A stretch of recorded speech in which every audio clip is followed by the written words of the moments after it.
U opoziciji rješenje lokalne parlamentarne krize vidi u raspisivanju izbora. Demokrate su spremne na nove izbore, predsjednik kluba odbornika Danilo Mrvaljević smatra da treba skratiti mandat Skupštini prijestolnice Cetinje. Smatramo da je ovo više nego sramota za građane Cetinje i da prosto u ovoj situaciji jedini pošteni izlaz iz ove situacije bi bili novi izbori.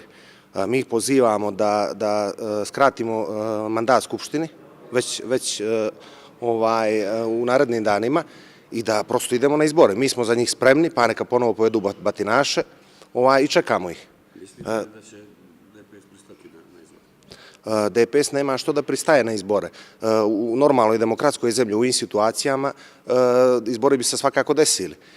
Međutim, kako ja vidim situaciju, znajući njihove sklonosti svih ovih godina, ja pretpostavljam da će oni u ovoj situaciji, pošto, kao što znate, Odbor za financije ne zasjeda već toliko vremena, sinoć i 6. put propao pokušaj održavanja sjednice, da će oni pokušati da najviše akte prijestolnice tek nedavno usvojeni statut, odnosno poslovnik, odnosno odluku o radu radnih tijela, o radnim tijelima Skupštine, prilagode na nastaloj situaciji, odnosno u nekoj možda drugoj njihovoj računici da pod pritiskom prinude gospodina Ivanovića da podnese ostavku.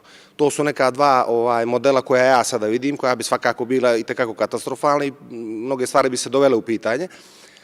I treći nam ostaje svakako novi izbori ukoliko se budžet ne usvoji do 31. marta, što je zakonska obaveza.